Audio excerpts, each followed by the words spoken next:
ইবাদত কবুল হওয়ার 4টা শর্ত। তার মধ্যে 1 নম্বর শর্ত হলো ঈমান, 2 নম্বর শর্ত হলো ইখলাস।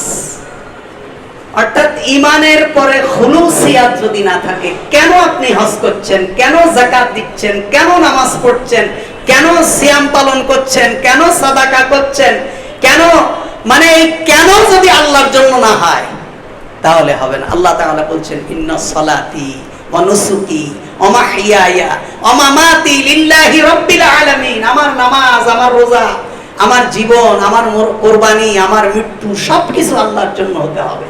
আল্লাহর হাবিব সাল্লাল্লাহু আলাইহি ওয়াসাল্লাম বলছেন মান আহাব্বা লিল্লাহ, যদি তুমি কাউকে ভালোবাসো আল্লাহর জন্য ভালোবাসো, ওয়া আবগাদা লিল্লাহ, যদি তুমি কাউকে ঘৃণা করো আল্লাহর জন্য ঘৃণা করো।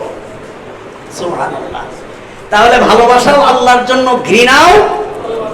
ঘৃণা করা জায়েজ আছে না নাই? ঘৃণাও আল্লাহর জন্য। যদি কোনো ব্যক্তি প্রকাশ্যে ইসলামের দুশমন হয়, মুহাম্মাদুর রাসূলুল্লাহ সাল্লাল্লাহু আলাইহি ওয়াসাল্লামের সুন্নাহর দুশমন হয়, যদি কোনো ব্যক্তি মানবতার দুশমন হয়, সে ব্যক্তিকে ঘৃণা করতে হবে কার জন্য?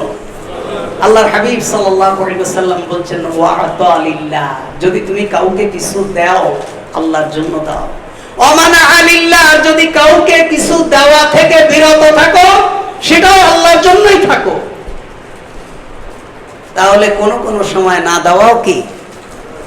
না দেওয়াও জায়েজ না, না দিয়েও থাকতে হবে। আপনি দেখছেন যে প্রকাশ্য আমি এটা যদি দেই, এটা দিয়ে সে মদ কিনে খাবে, আবার এটা আমি যদি এটা দেই, এটা দিয়ে সে খারাপ কাজে লিপ্ত হবে, আমি যদি এই টাকা দেই, এই টাকা দিয়ে গানের প্যান্ডেল তৈরি হবে, আমি যদি এই অর্থ সাহায্য করে এটা দিয়ে নর্তকী নাচাবে, তখন আপনার জন্য দায়িত্ব হলো এটা দেওয়া থেকে নিজেকে ফিরিয়ে রাখা। কার জন্য?